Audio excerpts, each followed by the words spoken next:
Então, começando o nosso mergulho de hoje, nós vamos entrar direto numa interseção bem específica. É aquele ponto exato onde a física aplicada, a psicologia comportamental e, tipo, a nossa resposta humana sob extrema pressão se encontram. E é um território fascinante. Com certeza. Nós vamos analisar as notas de aula e também um questionário de sobrevivência que foi estruturado pelo instrutor Everton Andrade. É um material totalmente focado na formação de brigadistas de incêndio. E, olha, o que me chamou a atenção logo de cara não foi nem só o rigor técnico da coisa. Foi formato, né? Exato, o formato. Porque, em vez de entregar um manual super árido, sabe, cheio de procedimentos operacionais padrão que dão sono, o instrutor constrói uma narrativa. É uma situação prática de emergência acontecendo em tempo real. E ele vai intercalando isso com exigências de decisões táticas, o que é brilhante. Essa escolha pedagógica de unir uma história com um questionário técnico é uma ferramenta muito poderosa para a retenção cognitiva, principalmente em adultos. Sim, eu fiquei muito animada lendo. Porque quando a gente lê uma lista de normas sobre termodinâmica, o cérebro processa aquilo de uma forma muito abstrata. Pois é. Mas quando você âncora, ou melhor, quando o material âncora esses conceitos na progressão cronológica de um desastre iminente, cada conceito técnico ganha um peso de sobrevivência. O material mostra para quem nos ouve que a resposta a emergências não tem nada a ver com heroísmo impulsivo. É um xadrez letal contra a termodinâmica. Um xadrez onde cada movimento precisa ser super fundamentado. E o tabuleiro desse xadrez, digamos assim, é montado num cenário muito comum. O texto transporta a gente para uma terça-feira típica num galpão logístico. Um ambiente que muita gente frequenta ou trabalha. Exatamente. E o gatilho inicial dessa narrativa acontece quando um detector de fumaça, lá no setor de estoque, acusa uma alteração no ar. O sinal vai para a central, processa a informação e a sirene dispara pelo complexo todo. É aí que o teste comportamental começa. Sim. O foco muda para o Lucas, que é um personagem da narrativa, membro da brigada de incêndio, e o documento destaca uma atitude dele que, para a maioria das pessoas, parece totalmente contraintuitiva. Quando ele ouve o alarme, ele começa a andar de forma acelerada, mas, ele não corre em momento nenhum. E essa decisão de não correr, é talvez a primeira e a mais importante barreira contra o caos. Porque pensa bem, o som de uma sirene é projetado para ser intrusivo. Ele causa um pico de liberação de catecolaminas, como adrenalina, preparando o corpo para lutar ou fugir. Que é o nosso instinto mais básico, né? Exato. A resposta instintiva de alguém sem treinamento é a aceleração motora desordenada. É sair correndo. Mas ao forçar uma caminhada firme, o brigadista está aplicando o primeiro princípio de uma resposta estruturada. A análise de risco. Isso, a análise de risco contínua. Fisiologicamente falando, manter o ritmo controlado permite que o córtex pré-frontal continue processando o que está acontecendo em volta, evitando aquela visão de túnel. E tem também a questão do contágio social, né? Eu estava lendo que, em ambientes confinados, o pânico é altamente transmissível. É quase como um vírus. Se uma pessoa corre desesperadamente, ela dá uma validação visual para o medo dos outros.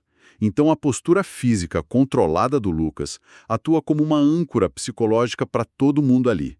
Mostra que tem um protocolo em andamento. Antes do confronto. Mas aí o Lucas chega no setor de estoque e a situação exige uma leitura imediata. Ele dá de cara com uma pilha grande de caixas de papelão queimando. E o grande agravante, o fogo está colado num painel elétrico principal do galpão. É um pesadelo logístico. Total. O material do instrutor Everton introduz aí o conceito de carga de incêndio para descrever o perigo do papelão. Mas a decisão tática muda completamente por causa do painel energizado. Sim, porque a carga de incêndio é a base da segurança estrutural. É o potencial de calor no ambiente. Mas a termodinâmica do papelão vira um problema secundário perto do risco elétrico. Por causa da classificação do fogo, certo? Exatamente. O painel energizado transforma aquilo imediatamente num princípio de incêndio de classe C. Isso muda tudo na hora de escolher o extintor. Não dá para jogar água de jeito nenhum. De forma alguma. A água comum é cheia de minerais, o que faz dela uma excelente condutora de eletricidade. Se alguém usar água ali, a corrente elétrica vai viajar pelo jato direto para o corpo da pessoa. É um choque letal. Então, entendendo isso, a primeira ação do Lucas não é dar uma de herói e atacar as chamas. Ele vira para um colega da brigada e manda cortar a energia elétrica daquele setor na hora. E também fechar as válvulas de GLP. E essa sequência de ordens mostra como a mitigação de riscos funciona em camadas. Cortar energia altera a natureza do incêndio. Deixa de ser classe C. Exato. Desenergizou, vira um incêndio classe A, alimentado só pelo papelão. Isso abre um leque de opções para a brigada. E fechar o gás de LP segue a mesma lógica. O gás ali é um risco de explosão volumétrica que poderia colapsar o prédio inteiro. Evitando que a situação piore antes mesmo de começar o combate. Aí, com tudo isolado, a aula foca na supressão. O Lucas pega um extintor de pó químico ABC e tem um detalhe legal no texto. Ele sabia que o extintor estava funcionando, porque ele mesmo fez o checklist na semana anterior. A prevenção trabalhando nos bastidores. Exatamente. E para usar o extintor, ele aplica a técnica PAMP, que é puxar a trava, apontar para a base do fogo, apertar o gatilho e movimentar em leque. E o questionário testa muito porque a gente tem que apontar para a base das chamas. É uma dúvida comum, porque as chamas altas e visíveis são só os gases aquecidos que já entraram em ignição. Jogar o pólen em cima é desperdiçar recurso. Não corta o mal pela raiz. Isso. A base do fogo é onde acontece a pirólise, que é a decomposição térmica do papelão liberando os vapores. O movimento em leque joga o pó químico em cima desse material sólido. Do fogo, do abafamento, e mergulha no tetraedro do fogo. Essa é a parte onde a química moderna de combate a incêndio brilha. O modelo antigo do triângulo, que é calor, combustível e comburente, é bom para o básico. Mas o tetraedro introduz a reação em cadeia como quarto pilar. O motor do fogo, né? Exato. Durante a queima, as moléculas geram radicais livres muito reativos. Eles se juntam com oxigênio, liberam mais calor e geram mais radicais. É um ciclo que se sustenta sozinho. O pó ABC não está só abafando e tirando oxigênio. Ele quebra essa reação. Quimicamente, ele captura os radicais livres na fase gasosa e a combustão simplesmente entra em colapso. É fascinante. Mas, na nossa história, mesmo com o pó químico matando as chamas primárias, o ambiente ainda está super hostil. O calor no galpão continua absurdo por causa da irradiação. O Lucas percebe que o extintor não vai dar conta da massa térmica e pede o reforço da equipe, que chega com uma mangueira de hidrante. E a decisão crítica deles agora é o padrão do jato de água. Sim, o material bate muito na tecla do uso do esguicho no modo jato-neblina. E tem um motivo físico claríssimo para isso. O calor irradiado nas paredes e no teto continua emitindo ondas eletromagnéticas. O jato-neblina, diferente daquele jato reto e forte, quebra a água em milhares de microgotículas. Não é para quebrar coisas com impacto, é para espalhar a água. Exato, é otimização de superfície. Ao fragmentar a água num ambiente superaquecido, ela ferve e vira vapor quase na mesma hora. E essa mudança de líquido para vapor rouba uma quantidade colossal de energia térmica do ar. Eles usam a água como um escudo. Literalmente um escudo térmico móvel. A equipe consegue se aproximar sem sofrer queimaduras por radiação. Eles gerenciam a termodinâmica a favor deles. Incrível.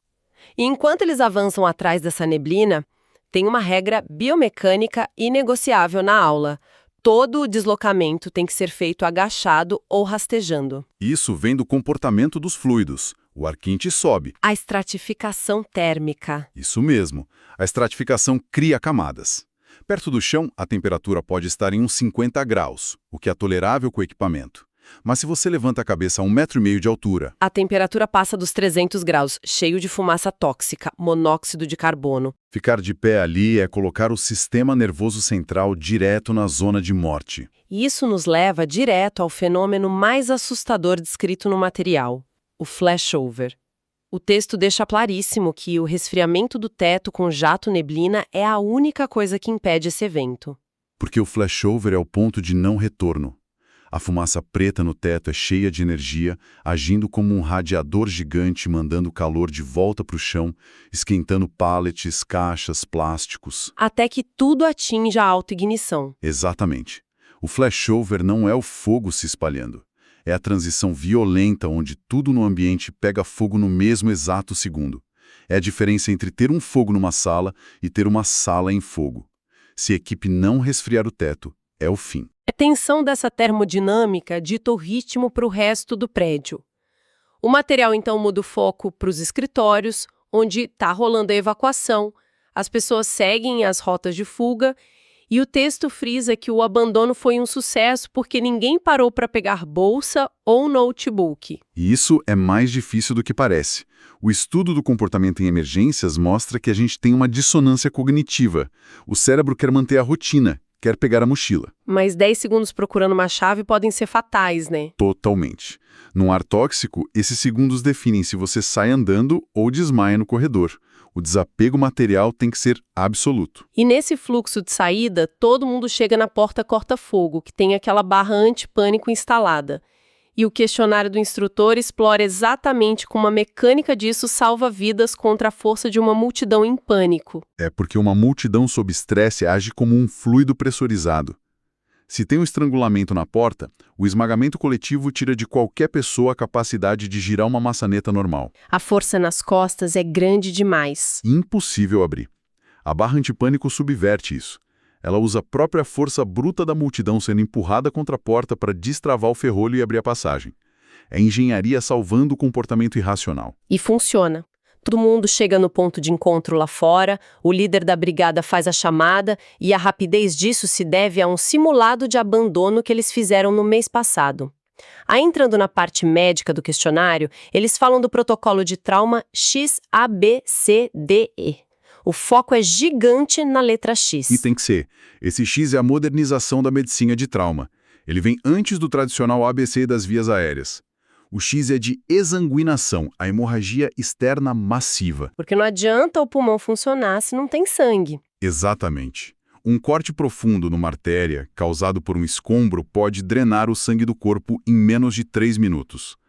Se a pessoa perde todo o fluido, abrir a via aérea é inútil porque não tem glóbulos vermelhos para levar o oxigênio para o cérebro.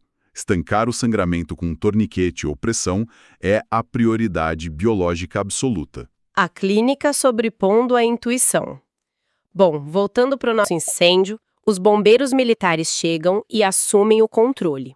Eles apagam as chamas principais, só que o texto alerta que a falta de fogo visível dá uma falsa sensação de segurança, e a gente entra na fase de rescaldo. Que é um trabalho braçal e fundamental, porque a combustão invisível é perigosíssima. O ambiente fica cheio de detritos e cinzas, que são ótimos isolantes térmicos. Escondendo o calor debaixo dos escombros. Exato. Uma brasa confinada ali pode manter uma temperatura altíssima por horas. O rescaldo é revirar tudo isso com ferramentas e expor esses bolsões de calor ao oxigênio e resfriar um por um.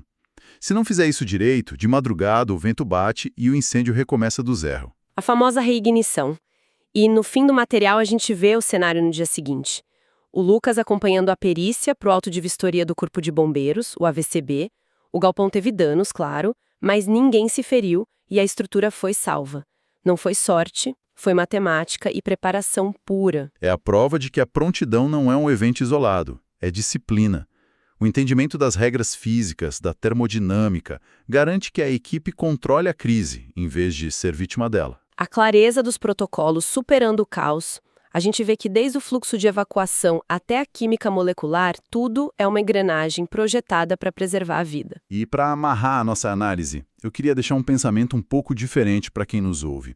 A gente viu que o fogo só existe por causa daquela reação em cadeia lá do tetraedro, certo? Certo. Pois é, a segurança sistêmica também é uma reação em cadeia, só que humana e preventiva. Alguém testar a pressão do extintor na semana passada garantiu a interrupção química hoje. Fazer aquele simulado chato no mês passado garantiu que a porta abrisse suavemente. A reflexão é: quais são as reações preventivas que estão operando em silêncio absoluto nos lugares que a gente frequenta, só esperando a fração de segundo em que vão precisar funcionar com perfeição? É a preparação invisível segurando a nossa rotina todos os dias. Uma reflexão, então, para a gente encerrar o mergulho de hoje. Continuem atentos às engrenagens da prevenção ao redor e até a nossa próxima análise.